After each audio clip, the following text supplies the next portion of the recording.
is False Start, a college football podcast for everyone and everyone else. I'm your host, John Buhler, staff writer, fanside.com. I'm joined today by a man who I don't think was chanting SEC any part of today, nor do I think he smoked a victory cigar from a stretcher, despite being best known for not being able to snap a football versus Michigan, losing them twice. Cody Williams, content director, fanside.com. It's been a weekend, man. How are you? Yeah, to quote our boy Lane Kiffin, riveting weekend. Absolutely riveting. Love to see it. No, yeah, I think the excitement that we were feeling on Thursday has been killed a little bit by what we just saw over the past 24 hours, but I'm doing okay, man. I mean, actually I don't even know if I'm doing okay. I'm pretty beat at this point. We have a pulse. I mean, that's all that matters. I am like semi upright and ventilating, and that's all I can ask for at this point. I mean, I'm gonna start like tripping balls here in a second, to be honest with you. I think I'm already there. Uh, that's perfect. So yeah, we're doing 3 yards to the cloud of punt after the first round. So we're gonna recap the 4 games that happened, the three today, the one that happened on Friday. So we got, let's see if I get this right, because this is how today's going. We got Notre Dame beating Indiana to go face Georgia in the Sugar Bowl on New Mhm. Year's Day. Earlier today, we had Penn State beat SMU. They're going to face Boise State in the Fiesta Bowl on New Year's Eve. Mid-afternoon today, we had Texas beat Clemson. The Longhorns are going to be facing Arizona State at the Peach Bowl. I'm going to that. Mhm. Forks up. And then we had Ohio State just basically throw Tennessee into the Olatangee like a flat screen to keep Ryan Day. We're not going to go home. So the Buckeyes are going to be facing Oregon in the Rose Bowl, the granddaddy of them all. It's going to be a Jeff Pass and Slaughter Fest. Hey, I mean, it's fitting that we get Oregon and Ohio State in the Rose Bowl because, hey, that's been the Rose Bowl matchup for several years at this point. I was born in the Rose Bowl. Right, man? I mean, it might be two Big Ten teams, but it doesn't feel like that. So, good Yeah. good vibes all around.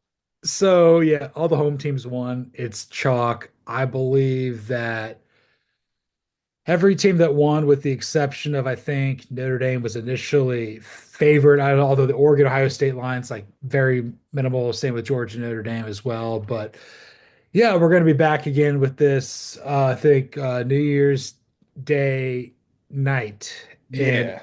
I might actually die because See, I'll be back in Mountain Time then, so I might be a little more lively at that point. But right now I'm on the East Coast and I am absolutely dying. I don't know how you do this every week, brother.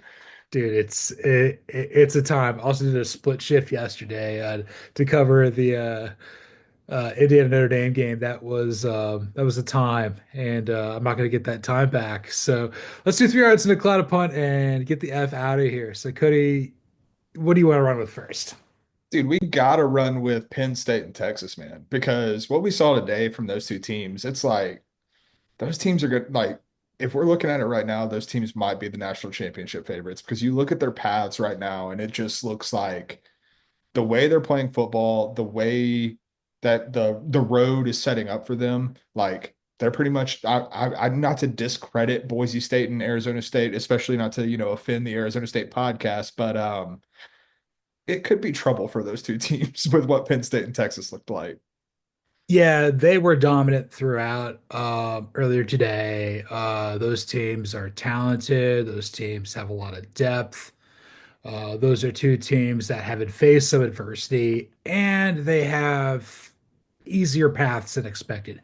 Penn State's got Boise State in Arizona, and then obviously Texas faces the worst team that probably got in Arizona State as the 12 seed. I don't know. Clemson, I guess, is worse. Never mind. I don't know. I mean, Clemson's probably worse. SMU and Indiana are probably worse, but whatever. Like the worst team still left in the bracket. I think that's the safe way to say it. Yeah. That's probably the best way to say it. Izzy might be coming through that door here in a There we little bit. go. She's gonna look at me like, "What's wrong with you?" I'm like, "Everything." That's a treat for everybody, though. Yeah, we love an Izzy appearance. Yes, it's good. Yeah, dog sitting on my sister's dog. But yeah, anyway, like, as I'm watching Texas and Penn State go, they're playing complete football in all three Mhm. phases. it was nice to not see Bert Auburn be hellacious ass kicking the football. That was a huge area I had for concern. Quinn Ewers looked good. Quinn Ewers Hmm. looked really good, and against a pretty talented and deep Clemson team, all things considered, it just wasn't their year, so to speak. And then Penn State, they got their second big win of the year. They beat Illinois, now they beat SMU, so maybe this will give them some more momentum. I think they've got a really good runway. Obviously, they'd have to beat Boise State and then the winner of the Sugar Bowl between Georgia and Notre Dame to get to the national championship. But that's a team that's playing with a lot of firepower right now. We'll see if that can propel them to their first national championship since '86. No, 100%. But I think like the thing that stood out to me and why I think it's important, like it's fitting that we're looping Penn State and Texas in together is both defenses look dominant today. And like outside of the opening drive for Clemson, like Clemson's offense just looked a little discombobulated. Yes, they got a couple of nice like explosive plays in there, but they weren't exactly putting together like thorough drives. And like SMU didn't put together anything. Like Penn State just Yeah. completely dominated SMU. And that's kind of that's been the calling card for those two teams all season. So like they did what they've been prescribed to do the entire season. But what made them look as dominant as they were today is the fact that these offenses played mistake-free football and just played within themselves. Like Quinn Ewers wasn't trying to be a hero, wasn't trying to play hero ball. And like you look at a lot of the mistakes, I look at a lot of the both Georgia games for Texas, and like a lot of Quinn Ewers' mistakes were him trying to do a little too much. And he didn't try to do that today. Like he took what was there for him and just played within himself. And like he's talented enough that when he does that, that makes Texas a very dangerous offense. And the same goes for Drew Aller. But I think Drew, like, if I'm like comparing these two teams with each other, like I'm thinking what we saw and what we were saying after the Big Ten championship game with Penn State, where we were like, if this is what we're going to get from Penn State, can this team win a national championship?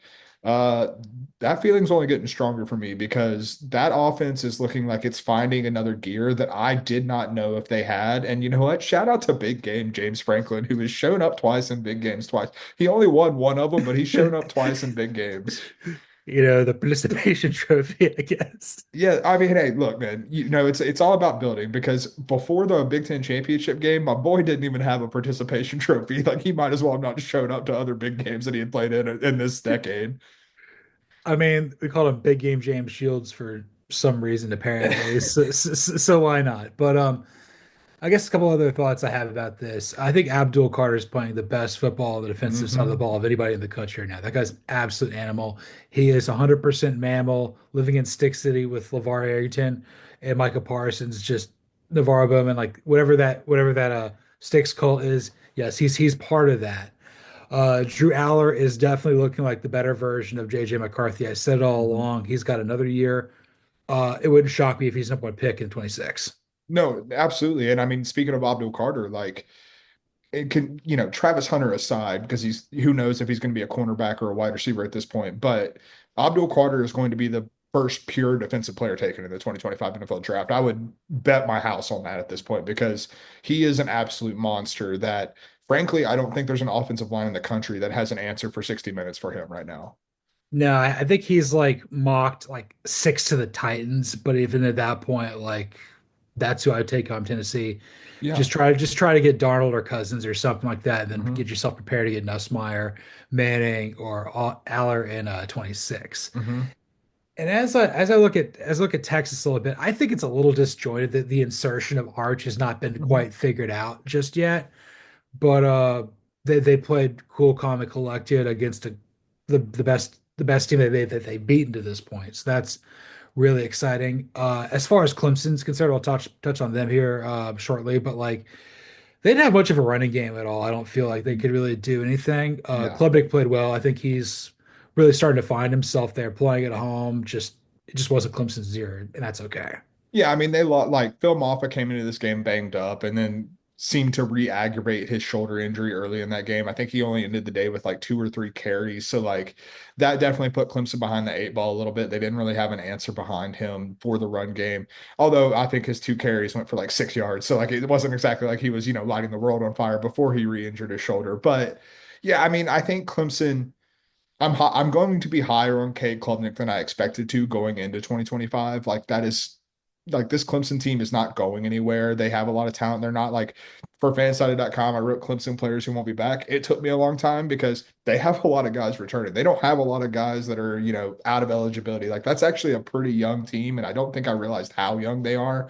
Like you're going to lose Barrett Carter on the Yeah. defense, but you have Sammy Brown ready to come in there. Sammy Brown, five-star freshman, played in a reserve role this year, and he's going to step into that Barrett Carter role. So, like, you're just replacing like your biggest piece that you're actually going to lose to the NFL draft. And like outside of that, they don't really have any high draft picks that they're going to be losing. So like Clemson's in a really good spot. Dabo's using the transfer portal, two transfers. Like that's two more than he's used in his or he's ever gotten in his entire life. Like things are looking up for Clemson, but you could just see the talent difference. And I mean, it is fitting that you watched Texas just kind of keep Clemson at arm's length for much of that game.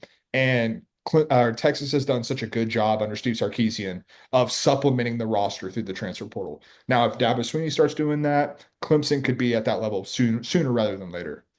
For sure. And I'm gonna run with this with my next one. I think this is a perfect transition here.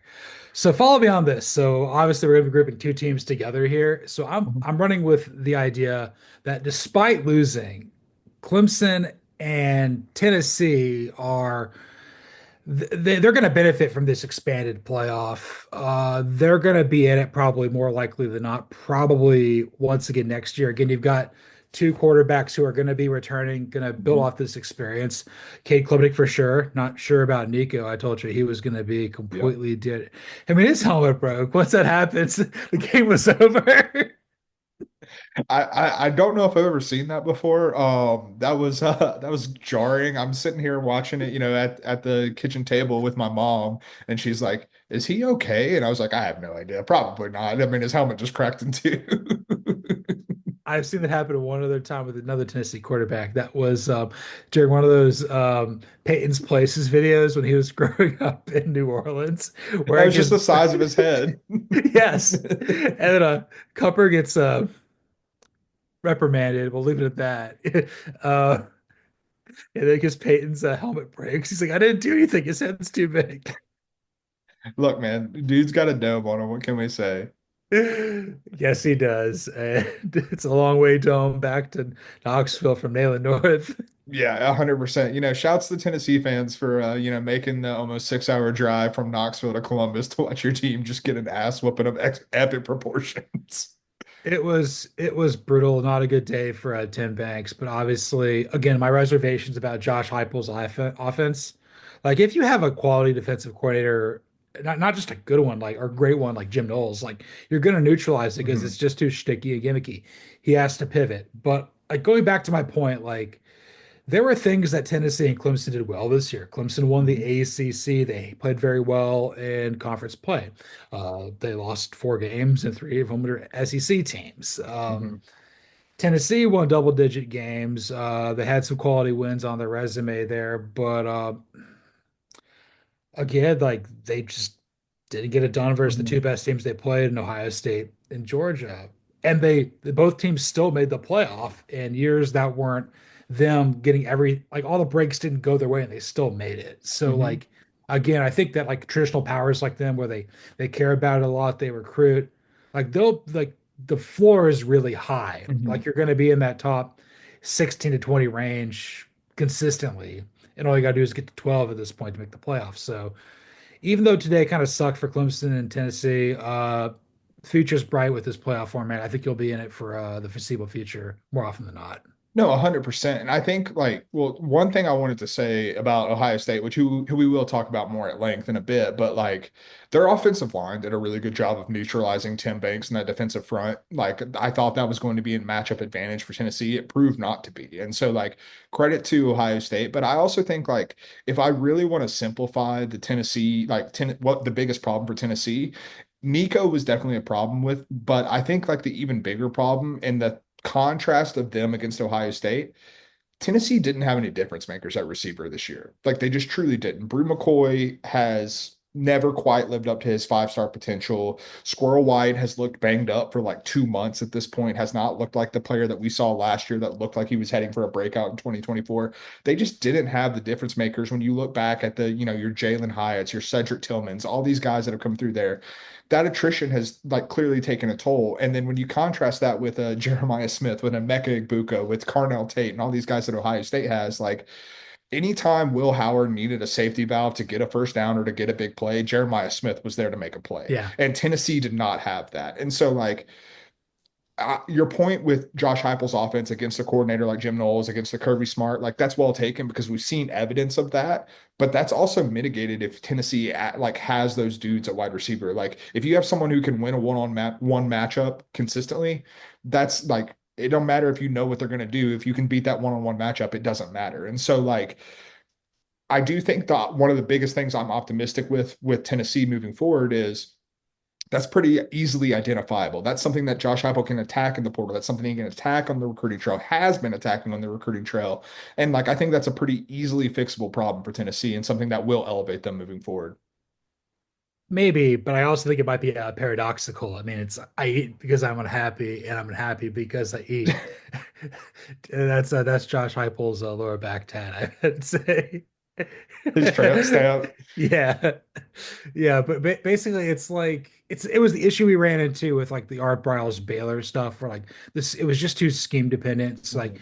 you go play in there outside of Josh Gordon, like it doesn't translate to the NFL, so Yeah. you're not getting the receivers that like can make it different. So like, well, I'm gonna go play somewhere that's a little more pro style, and even if I only get 30 balls thrown my way at Georgia, like I'm still going to get drafted high, like George Pickens or Ladd McConkey or Imagine whomever. how many balls George Pickens would have caught at Georgia if he wasn't just a complete head case. That's absolutely true. And could you imagine how good Tennessee would have been if Jim Chaney would have just recruited Ladd McConkey? Right? 100%, man. There was a Tennessee tea in his house and he couldn't do it. I saw a video of someone talking about Ladd McConkey earlier today. It was this is Ladd McConkey putting Pat Surtain Jr. In a blender, and it was like an Irish jig dancer just moving his feet. And I was like, oh my God. So we know that Timothy Chalamet is a really good college football mind. That kind of shocks some people. And even though he picked against Georgia, he's going to play Stetson Bennett in the biopic. Oh, 100%. The guy who's going to play Ladd McConkey, just give me Dave Franco. Oh yeah, that's a Dave Franco role if I've ever seen it for sure. Just he might be 30, it doesn't matter. Dude, he was 30 in like 21 Jump Street when he was playing a high schooler, and it was totally believable.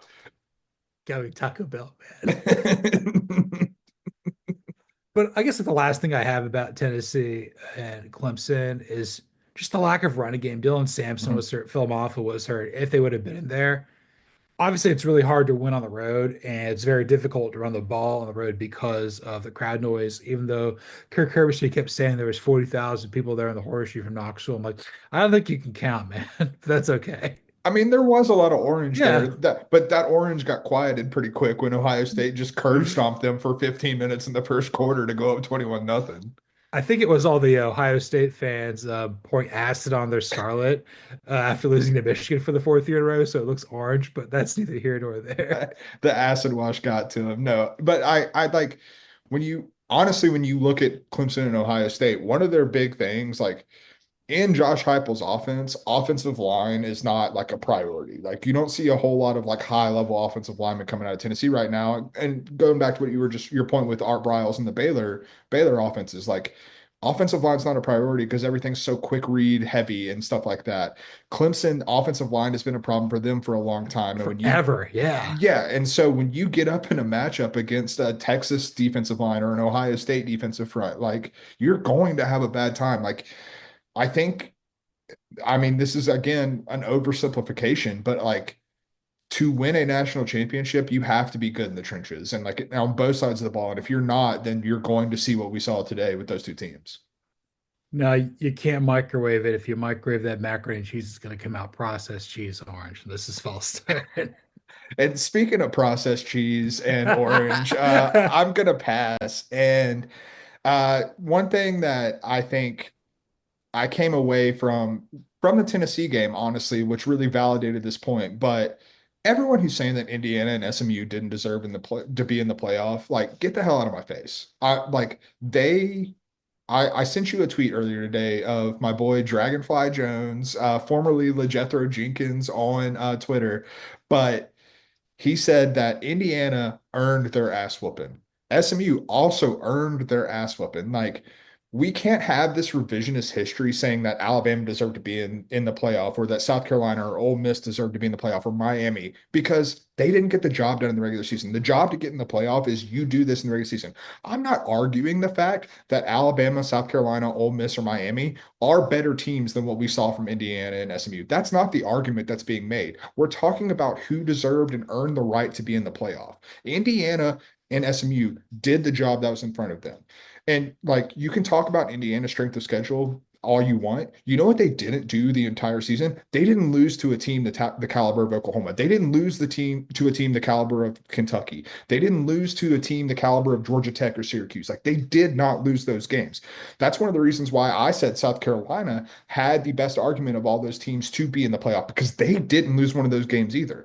They lost to quality opponents. All three of their losses were to quality opponents. So like that was my argument with South Carolina this entire time.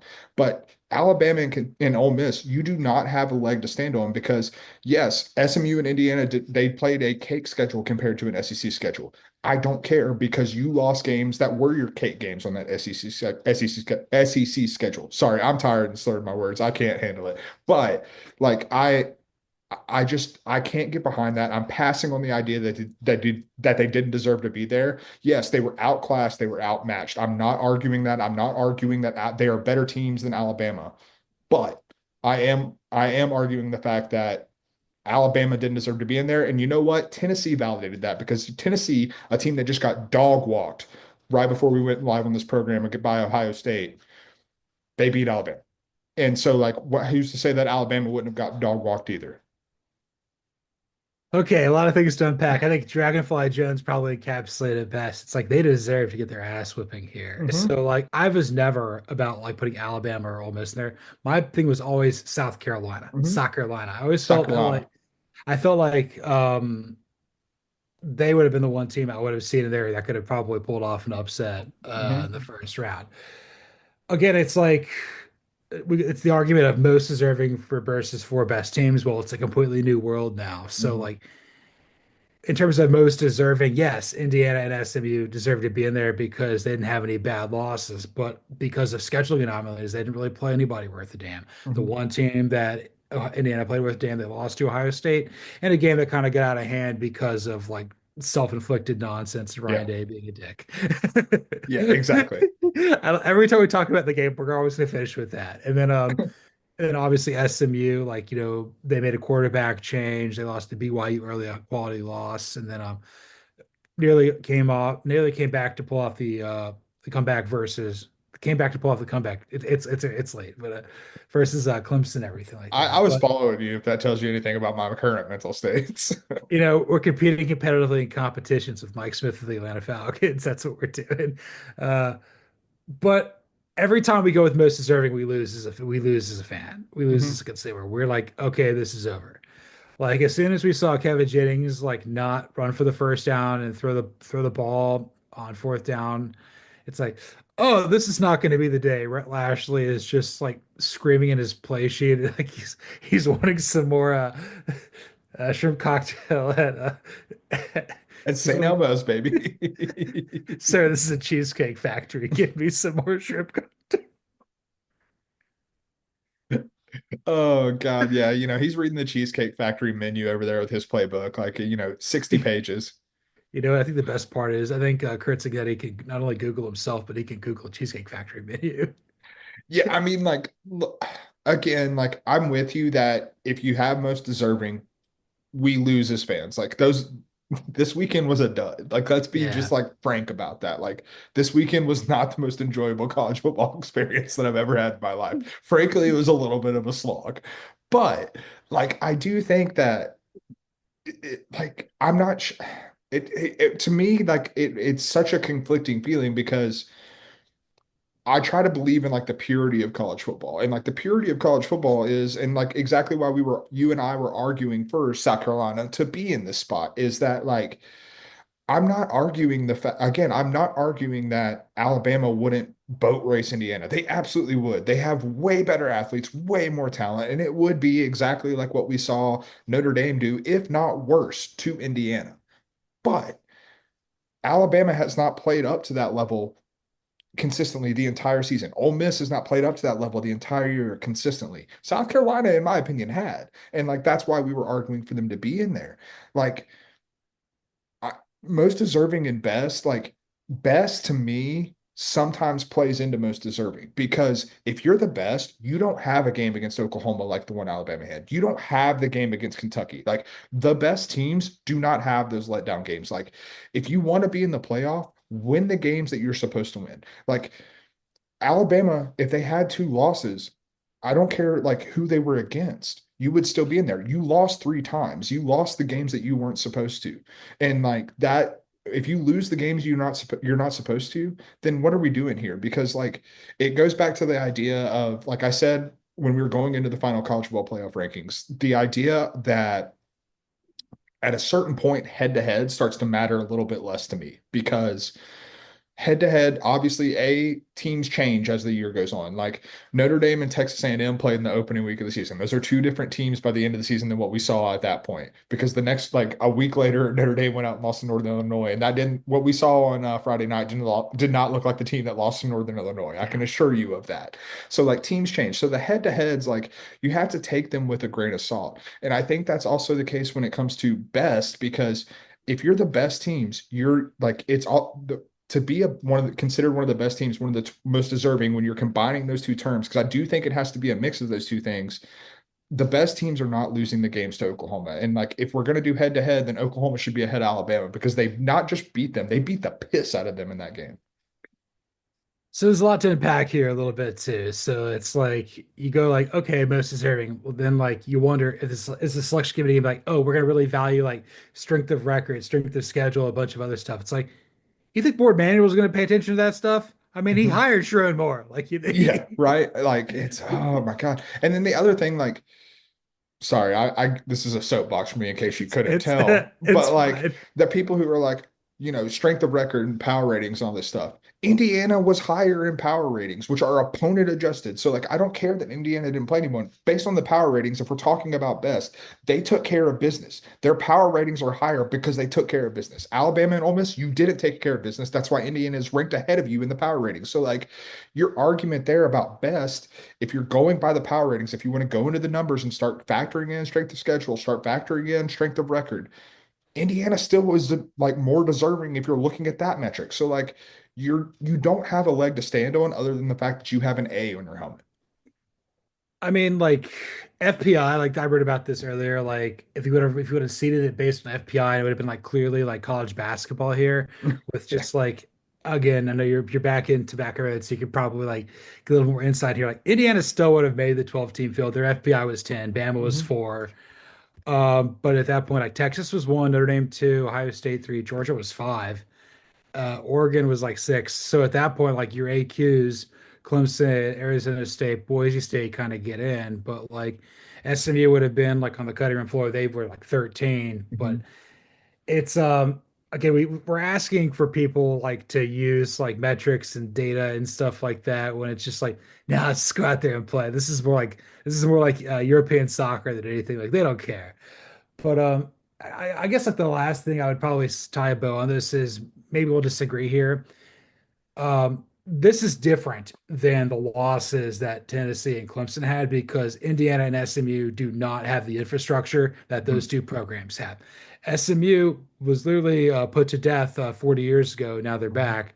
They were competing in the AAC. Now they're competing in the ACC, a time zone over. So they're adjusting. Indiana couldn't throw the ball like a year Yeah, ago with Tom Allen, who has a great defense there at Penn State. that's all right. They have a lot of guys in the portal and stuff, but unless you're recruiting at like a top 15 level, like the Tennessees, the Clemsons of the world, like there's a better chance of this happening where they're like the 22 TCU, 21 Cincinnati, 2015 Michigan State. Not saying that they will be that because Kevin Jennings is coming back and Curtis Works not, but like all Kurtz that he does is win, win, win, no matter what, except when it really counts. Yeah, he doesn't beat the S out of top 25 teams like he said he was going to on college game day. I will say, like, just one last point with this, like looking forward thinking. I think Indiana fits the mold more of your TCUs and Baylors and even your Cincinnatis, even though they were a G5 team. But you get my point because I think Kurt Cignetti is going to have Indiana in a much better place as a program. Even though he took a beating in the media and on social media this week, like Kurt Cignetti's a damn good coach, and Kurt Cignetti's going to elevate the Indiana program. But I think SMU has a brighter future with this jump because the fact that they're at this point, the first year that they make the jump from the G5 to the Power Four conference level, that's a huge like feather in your cap because when you make that jump to the ACC, that's more revenue dollars. That's more like exposure in terms of like brand money. So that's going to boost your NIL fund. And you can already see it happening. I wrote a piece on this for fansided.com. SMU last year was outside of the top 100 in the 24/7 composite in recruiting. They're up in the top 40 this year. So like you're already seeing that jump. And so if you're making that jump, you have a Kevin Jennings returning, and you know that SMU is going to be a heavy portal team and a good portal team because you're in Dallas, Texas. So kids that are, left Texas that were highly touted recruits, they want to come home. Well, come on home to SMU where we have nothing but money and we have a good place to play and a good offense where you can thrive in. So like SMU is in a much more sustainable position from this moving forward than I think Indiana is. I would probably agree because they wanted to move. I mean, they are foregoing revenue for another 8 years, Mhm. so that's part of it too. Like, they're paying for they're paying Florida State the money that Florida State's backtracking on wanting to leave the ACC now. You cowards. But even to that point, like even foregoing the revenue, like there's a reason SMU was willing to do that because Yeah, SMU is not hurting for money, bro. Like no. they've got plenty of wealthy boosters, Clark Hunt and whoever else wants to give them money. Clark Hunt may not want to give money to the Chiefs, but he'll give it to SMU. Yes, he will. He'd rather give money to the SMU and the U.S. Open Soccer Cup. He would rather do that than the Chiefs. That's Also, right. who knows what Jim Irsay wants to do too? I mean, I guess like he'll give money to SMU as long as he doesn't have to fire Chris Ballard. The man operates with absolutely no consequence. That guy is a buffoon in the rain with a stupider Southern accent than you and I. However much money it takes to move this orca from what point A to point B, I will match that as an SMU donation. That's the Jim Irsay way of life. I saw this thing like there was some like okay Del Monte pears like a little package thing. It says like it was these pears were grown in Argentina, they were packed in Thailand, and they were sold in Pennsylvania. And the reason that like the Earth's dying is because I have an old car. Yeah, 100%, dude. Like it's your fault directly, honestly. 100%, and I'm 100% punting on our last topic here. I have no idea if Ohio State or Notre Dame are going to win national championships.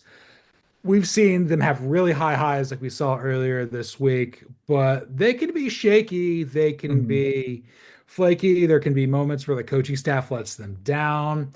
There's a lot of talent on both of those teams, but I also think that the pathway forward for both of those teams is a lot more difficult than Penn State and Texas. Notre Dame has to beat Georgia, a team it hasn't beaten ever. I Mhm. almost swore there.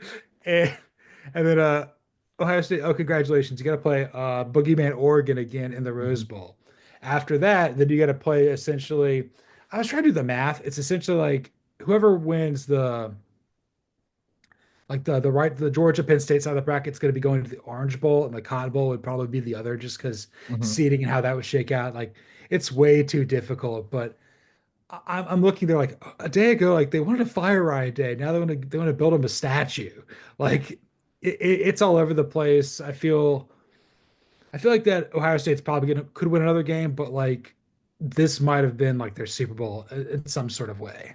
No, I'm right there with you with Ohio State. Like I know the talent on this team, I understand that, but like the tonight's game against Tennessee went as perfectly script wise as you can possibly imagine it would. Like you get up 21 nothing and against the Tennessee offense that frankly has not proven it can throw the ball consistently the entire year against the Jim Knowles defense, like brother, that's eye candy for what Ryan Day wants to do. Like Ryan Day is the front runnering, like the most front runner person I've ever seen in my entire life. Like if you get Ryan Day a lead, he's going to be great. If you get Ryan Day from behind, he's not in the best spot and he starts, pressing the issue. We've seen it time and time again with Michigan. Whenever he gets behind with Michigan, he starts banging his head against the wall. And so like Oregon is a different beast than Tennessee. They just are. Oregon is a much better team than Tennessee is. And so, like, even if Ohio State can, they know what they're getting, if they can get past that, you don't know what, like, Texas is another animal in itself. And then you go to the Notre Dame side of things. Look, Notre Dame beat the brakes off Indiana, and I'm not trying to take anything away from that. But Indiana's defense had a little bit of success against them. Like Indiana's defense outside of the 98-yard run by Jeremiah Love, who, hello, 2026 NFL draft, Jeremiah Love probably running back one because that dude is a monster. We were talking on Slack. Jeremiah Love might be the only player on Notre Dame with any kind of juice, quite frankly, on the Notre Dame offense. But I believe Indiana held them below like 3 yards a play after that 98-yard run in terms of the run game. So, like, what do you think is going to happen against Georgia? Like, I know Georgia's defense has been susceptible throughout the year, but like this Notre Dame offensive line is not as good as we have seen in years past. You're talking about losing Joe Wall, losing totally blanking on his name, but their starting left tackle going into the year that was supposed to be their starter, and that you lost him before you even Uh, started the season. Charles Jagissa. Thank you. Yes, I remember Charles, but I was not going to remember Chigusa. Sorry, I apologize. Um, and but old Chucky boy over there at left tackle, like this is not the elite Notre Dame offensive line that we're used to seeing in years past. You put that up against the athletes that Georgia has. If Georgia plays to its potential, that's going to be a tough day at the office for Riley Leonard and Jeremiah Love. Like that, it just is, especially if Indiana was able to slow you down. Look, Indiana played better once Kurt City stopped being scared in the final 3 minutes. That Yeah. was great. Uh, Notre Dame played fantastically. Al Mhm. Golden, he might need to get some consideration for like other opportunities. He's completely reinvented himself. He's a fantastic Yeah. defensive coordinator there. Mike Denbrock's really kind of found his bag. They've got the coaches kind of working all together. It's the same thing with Ohio State. Like Jim Knowles is doing good, right? Chip Kelly is doing good. Ryan Day's there. Ryan Day is coaching. uh, Speaking of like the front runner Hall of Fame, who else is on the front runner Mount Rushmore besides Ryan Day and Cam Newton? Cam Newton is indeed in the front runner Hall of Fame. There's definitely an NBA player who's just the biggest front runner of all time. Oh I mean, Mike McCarthy's got to be up there, quite yeah. frankly. Like you think about like the good Packers years with Aaron Rodgers, like dude was feeling himself, and then when things started, when S started to hit the fan, wasn't great. And as someone who's watched Mike McCarthy coach the Cowboys, when things are going great, Mike McCarthy's a great coach. When things are going bad, Mike McCarthy is the last person I want on those sidelines. It's LeBron James without Yeah. question. Oh Yeah. yeah. Oh, Yeah. he got his own mountain. He's not even on the Mount Rushmore. He's just got his own mountain. It's Mount LeBron and then Mount Rushmore below it. I think it's on Europa with Adrian Veidt. Him by himself because he's the only Exactly. person. He's the only people who can tolerate him are those two Butler people that don't die, but they always die when they come back. That's right. But yeah, anyway, like we were watching the game with Notre Dame, Indiana, and we were messaged privately on Slack. And I remember after the Jeremiah Love run, that was amazing and everything like that. But I'm like, God, everybody out there looks slow. Like, and every other game, like Penn State looked fast, Ohio State looked fast, Texas looked fast. Notre Dame, like, it got faster as the game went along. But I'm sitting there and I'm like. I don't think whoever wins this game is going to be ready for Georgia. And I could be proven wrong because Gunnar Stockton could throw up all over himself Yeah. like John Stockton's teammate Karl Malone in the NBA Finals twice, but that's neither here nor there. But also, Gunnar Stockton's kind of like Riley Leonard with more eligibility. Yeah, more eligibility and, better players around him, quite frankly. I was sitting there, I'm like, Riley Leonard played pretty good in the cold weather. I'm like, you're from Mobile, dude. Like the smartest man in Mobile. Oh man, it's like being the tallest person in Munchkinland. Exactly. Look, I did say it was a high bar, but it's the facts of the matter. So let's just finish the show up with this. So like we think that like Notre Dame and Ohio State could win a national championship, but the path is much more difficult than Penn State, Texas, Georgia, Oregon, and then obviously Arizona State and Boise State are kind of dark horse contenders at this point, even though Boise State's not really, but that's okay. That's fine. It's okay. We love Ashton Jeanty. That's where we're at. We love Ashton just like we liked Andrew Ridgefield was part of Wham. He was in there. He was definitely one half of Wham. So before we wake me up before you go because it's already pushing 1 o'clock here at Eastern time. Between Ohio State and Notre Dame, who is more likely to win a national championship and why, and how would they do it? I mean, to me, it's still Ohio State, and like I know I've been highly critical of the Buckeyes, but like it comes down to what you just said. Like Ohio State, for all of the flaws I think this team has, they have juice. Like they have the difference makers. And like I think Jeremiah Love is somewhat of a difference maker, but his difference making is also highly dependent on, can Riley Leonard effectively throw the ball? Can the offensive line handle an elite defensive line?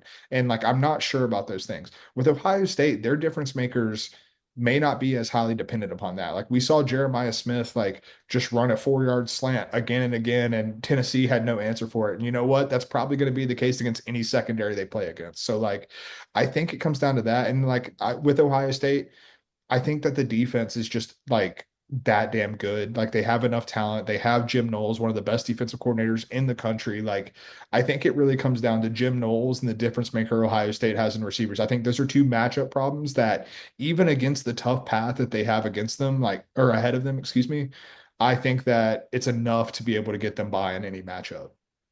You're absolutely right. Ohio State's got the far better chance of making to the national championship winning. I am sure we're going to basically power rank their chances of winning a national championship either on Monday or Monday or Thursday, no, on Thursday's show because Yeah, Monday we're doing Christmas stuff. it's Merry Christmas, baby. Yeah, but I would say it's got to be Ohio State because like they just have more dudes. Like yeah, you've Mhm, got Jeremiah Love, yeah, you got Riley Leonard, yeah, you got Xavier Watts, but Ohio State's got Jack Sawyer and JTT. They mhm, got Quinshaw Judkins and Trayvon Henderson and Will Howard and Jeremiah Smith and Emeka Egbuka and Caleb Downs and mhm. Brian Day. He's there watching it. Ryan Day is like the chaperone that doesn't actually do anything. Be where I can see you. Ohio State's just out there heavy petting at the eighth grade dance, and Ryan Day's just turning a blind eye. So like every coach is a teacher at some point. Like they've either been like a GA or like they coached in high school. He definitely was like a health or gym teacher. There was no way he taught anything else. I gotta tell you this because whenever I think of gym teachers that didn't really do anything, I think of I'm not gonna name him outright, but we had a high school gym teacher who, I swear to God, he did like he had just like one peanut bouncing around in that brain. Like it wasn't a whole lot going on in there. And every year we would play badminton, and he would always tell everyone, if you can beat me in badminton, then I will let you pass the class and you don't have to come to the class ever again for the entire semester. And everyone was like, "Oh, let's get really excited about that." And then he would hustle everybody with badminton. He was the best badminton player I've ever seen in my entire life. And he would just like take it and just start like pegging kids with the bat with a little birdie. And it was one of the funniest things I've ever seen. He pulls out like his 1984 Olympic trials thing, like the red, white, and blue jumpsuit with he's like, I know Mary Lee Retton. It's like, I Yeah. bet you do. I mean, it was basically like, oh God, I'm totally blanking on the name of it. What's the Paul Newman and Tom Cruise movie? With Pool, Color of Money. Thank you. Sorry, Color of Money. And like he just pulls out his own like racket and like screws it together, and he's like, "All right, let's go, kids." Well, it's like the Olympic speed skater, like Eric Heiden, who's like became like a surgeon and stuff. It's like, yeah, by the way, I own like 10 like speed skating records. Yeah, if the second ice age comes, you're all going to be chasing me. But yeah, I'll finish with some gym teachers. So I had three that were kind of like this. So my swim teacher didn't know how to log in onto her computer to do grades. So she would just literally stare at the stare at the screen like David putting in a plane. Our, our baseball coach was a health teacher, and he would actually like dip in class. I know that's probably like you're from North Carolina, like that's normal, Yeah, I but was about to he's say that doesn't even faze me, honestly. No, but East Cobb, Georgia at Walton High School, you're like, that could, if some of the parents knew about that, they wouldn't be very happy about that. Yeah, 100%. And then a middle school PE teacher, he had a slight southern accent. If you were in trouble, you go to ISS. Oh, ISS. I spent a couple of days there. Yeah, me too. His big threat is he had a wooden spoon. If you're bad, it'd go between your legs like this, like the peanut in your head. Oh my Uh, we also named it every team I was on. We called ourselves the Red Hot Chili Peppers. So we have to hear him say the Red Hot Chili Peppers. Chili peppers. Yes, sir. Give it Uh, away, give it away, give it Give it away now. away. And he dressed in all black like Johnny Cash. I don't know if that was intentional or not, or to be slimming, but I mean, Coach Wilkes, absolute legend. Right into the ring of fire. Or the horseshoe. Yes, this was 3 yards in a cloud of putt here on False Start. You can follow me, John Buhler, on Twitter, the X at Buhler118. You can follow Cody Williams at the Sizzle20. You can follow the show at CFB False Start. Like, rate, listen, subscribe, review on Apple, Spotify, YouTube, anywhere there's podcasts. Here comes the hand. I thought I was going to be coming out of Charlie Brown again. I guess it wasn't. Brother, I can't get out of this chair. I might be sleeping here tonight. You're sleeping in the chair like the elephant man. Yeah, dude, I like that's just where we're at. Like, you know what? My peanut's done been eaten. Like, we're done here. I'm gonna be like work sleep and like writing articles in my sleep and stuff. It's gonna be absolutely ridiculous. I'm gonna wonder what this 50-pound fur ball is next to me. It's not gonna be the Arizona State podcast. It's gonna be a dog. Shouts Izzy always. Izzy. She's been a really good girl. Been fantastic watching her and everything like that. She lasted her attention span lasted about as long as mine did watching these football games. Dude, I mean, that's quite short because I stopped paying attention to what Ohio State was doing after about 12 minutes. Like Tennessee, I spent the day peeing outside. I can't end with that. It's like it was like the crystallized piss going down your legs. Look, man, you know, when you travel from Knoxville, if you're not pissing down your leg, what are you doing? Be all that you can be for Tennessee today. And this is False Start.